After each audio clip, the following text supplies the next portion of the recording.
Hey guys, welcome to a new rant in PJ Pants. Today's PJ Pants are Hello Kitty, pink, fuzzy, super comfy. A few things were kind of getting on my nerves today, so I thought that I would talk about a couple different things. Rants and PJ Pants aren't always makeup related, but there is some makeup related stuff that I want to talk about. And I want to get into the whole Nike boycott. I know if you don't care, I'm going to do that last, so you can just be here for the makeup stuff. It's a very strange world we are living in right now, and I have some shit to say about it, so I'm just going to speak my mind. First, I wanted to start with a rant about men in makeup. Which I am so all for, and I think it is amazing, whether I like them or not, that, you know, Manny and James have gotten to be faces of brands like Maybelline and CoverGirl. However, it seems to be something that was sort of a trend. I know L'Oreal came out, I think it was like in October or November, of 2017, what was his name? Gary Thompson. He was not only a man, but a person of color, in a L'Oreal ad. However, we don't see those things like on mainstream, you know, television. And I find it really disheartening because people make a lot of excuses for brands that don't feature men.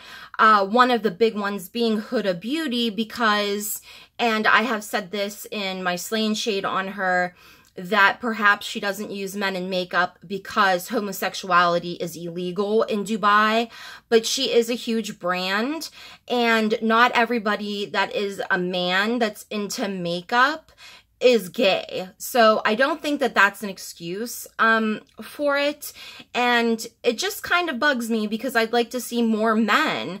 I'd like to see more men in commercials on TV for makeup, you know. Maybe that's a little weird, I don't know, but it's not just men either. I've said this before, there are a lot of people that argue against this because they say that the market, as far as makeup is concerned, the business makes up a majority of white women that spend their money on makeup.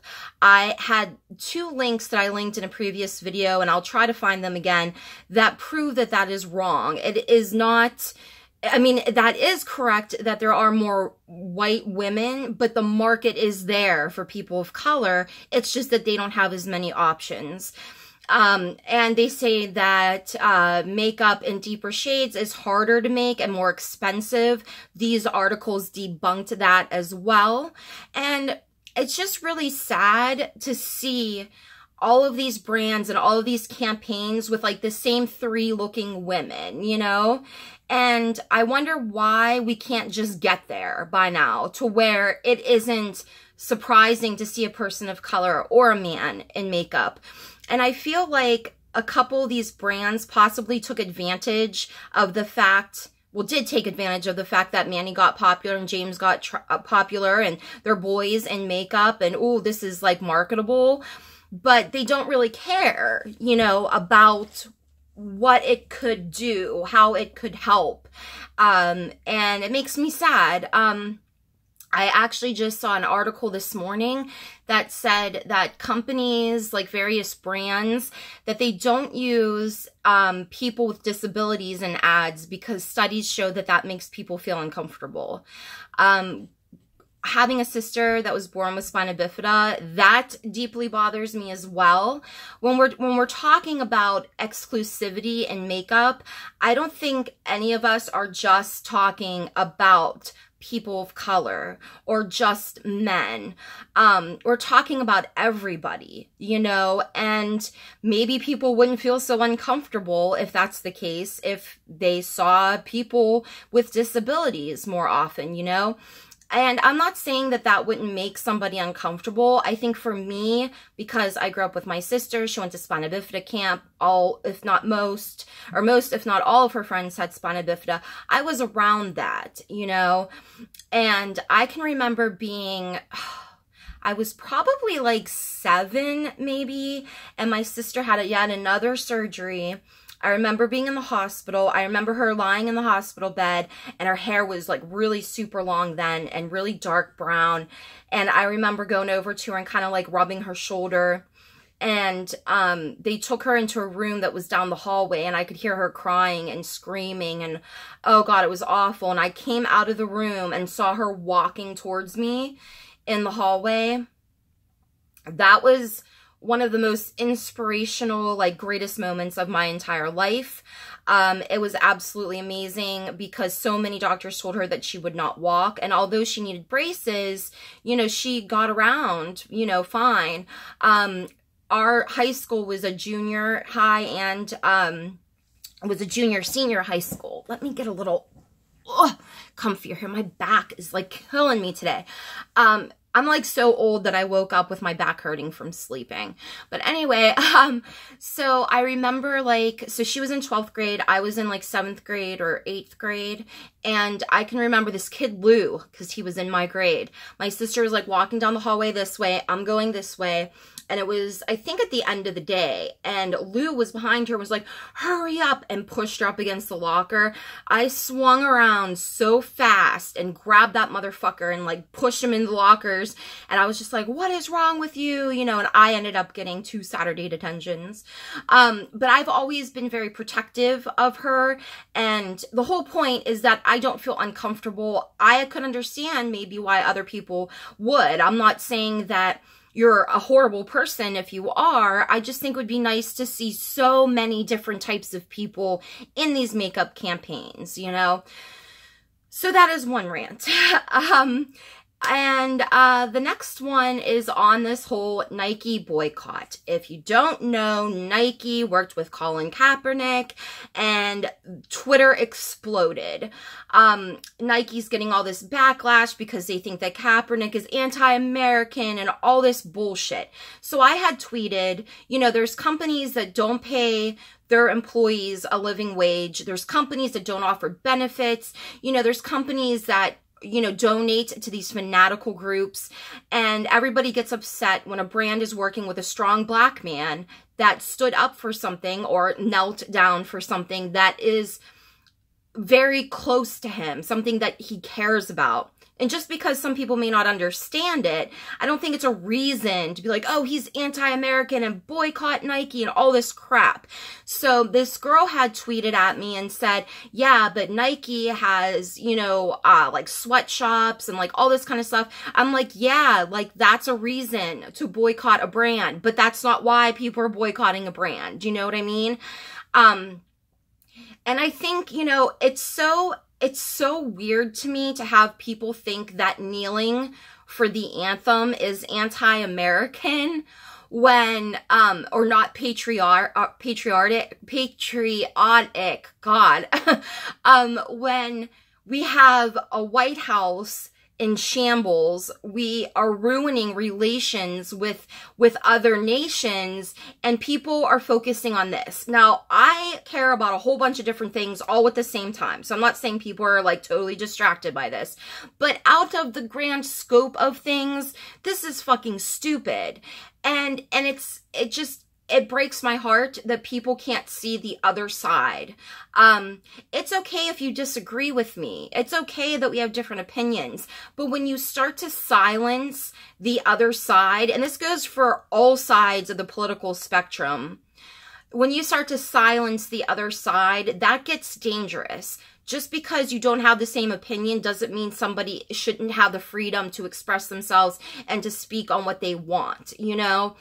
And that doesn't mean that there are no consequences, but it's just so weird to me that there are people that just don't get why this would be an issue that people would want to take a knee on. And if anything, it is more patriotic. I don't know why I can't say that word. To me, because there are people that love this country, that want it to be great, that want justice, you know, that want this country to be all that it could be. And people overlook that just because they don't understand something. And so, yes, to that girl that tweeted at me, I forget her name, you know, it wasn't like I was upset by her response. It's the response that you should get. You should boycott those types of brands. Maybe this isn't the reason to boycott them.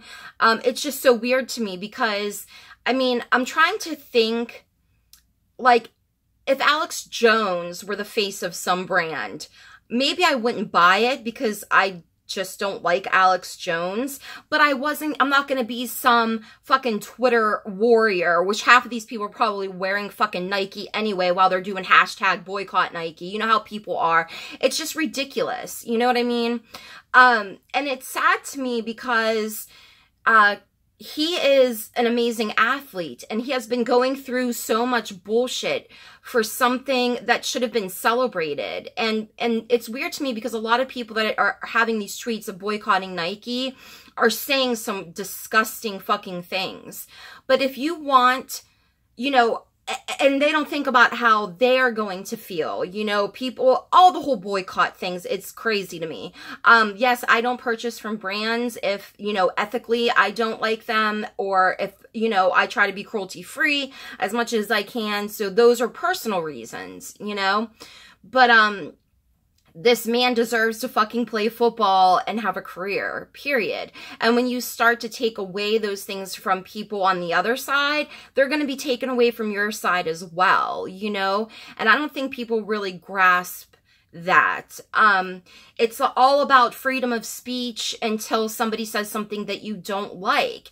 And I am on this side of, you know, when liberals do that to people that want to speak at college campuses, I am a firm believer in if you don't want to hear what they have to say, don't go.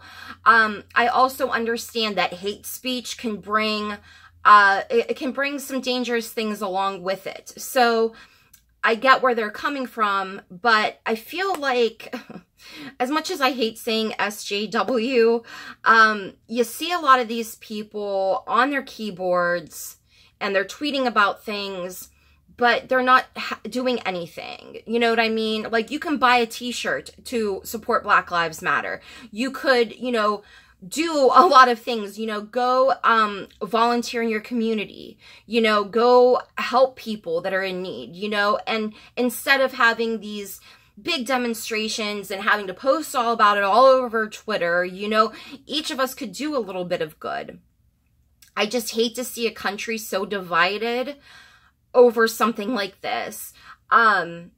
It's crazy to me. I mean, I'm sorry if you are totally anti-Kaepernick. I will, you know, we can just, you know, agree to disagree. It's just all of the hate that comes along with this is so insane. And it kind of reminds me of when people, like, schools stopped doing, like, the Pledge of Allegiance and, like, parents were freaking the fuck out.